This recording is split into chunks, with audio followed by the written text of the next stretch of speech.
एसियाको त्यो भाग जहाँको आकाश अहिले बारुदको गन्धले भरिएको छ र जमिनमा आम जनताको आक्रोश र आशंका र आँसु मिसिएको छ।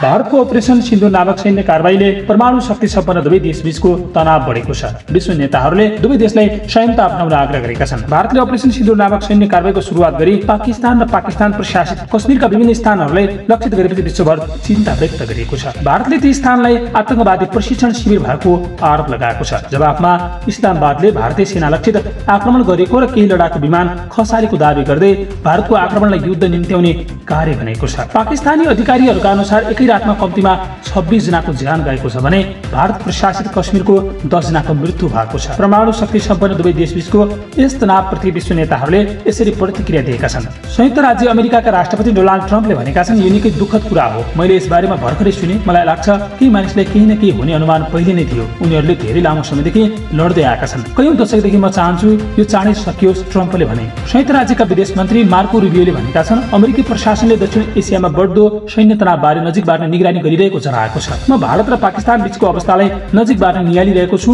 म राष्ट्रपति ट्रम्पको आज बिहानको भनाइले दोहोर्याउँछु, यो संकट चाँडै टुङ्गोमा पुगोस् भन्ने हाम्रो आशा छ।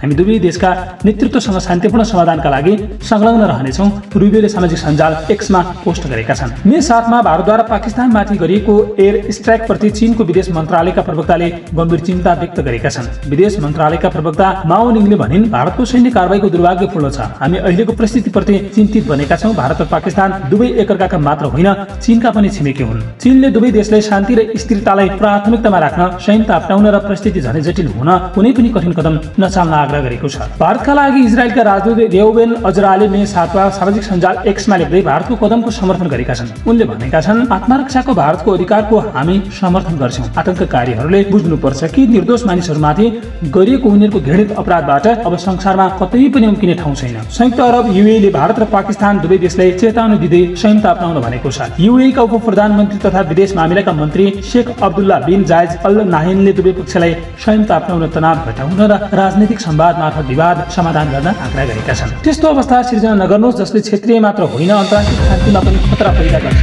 उनले भनेका छन्। विवाद समाधानको सबैभन्दा उपयुक्त उपाय कूटनीति र संवाद। टर्कीका विदेश मन्त्री हकान फिदानले पनि पाकिस्तानका उप प्रधानमन्त्री मोहम्मद इसाक डारलाई फोन गरेर एकबद्धता जाहेर गरेका छन्।